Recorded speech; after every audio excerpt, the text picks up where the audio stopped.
দর্পণ নিউজে আপনাদের সবাইকে স্বাগত জানিয়ে শুরু করছি একটি নতুন এপিসোড। আজকে আমি আপনার সামনে দর্পণ নিউজের মাধ্যমে এমন একটা ভিডিও তুলে ধরতে চলেছি যেটি আপনাদের ঘরের এদিক ওদিকে একটু খেয়াল করলে দেখতে পাবো। সেটি আর কিছু না, ক্ষুদ্র প্রাণী হলেও তাদের বুদ্ধির প্রশংসা প্রচুর পাওয়া যায়, আর তার নামটি হলো মাকড়সা। আমরা এখানে দেখব একটি মাকড়সা তার পেটের ভিতর তার জাল তৈরি করবার জন্য যে রস, সেই রস বহন করে চলছে। এই চলতে তার প্রচুর কষ্ট হচ্ছে, তবুও সে পরিশ্রম করে চলেছে তার সংসার করবার জন্য। এখানেই প্রমাণ পাওয়া যাচ্ছে এই পৃথিবীতে যতই প্রাণী হোক না কেন, তাদের পরিশ্রমের ফলস্বরূপ একটি ঘর ও একটি সংসার তৈরি হয়। আর দেরি না করে আমরা এবার মূল ভিডিওর দিকে দৃষ্টি আকর্ষণ করব।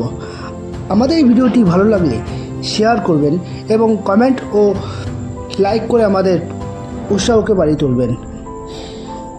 ধন্যবাদ।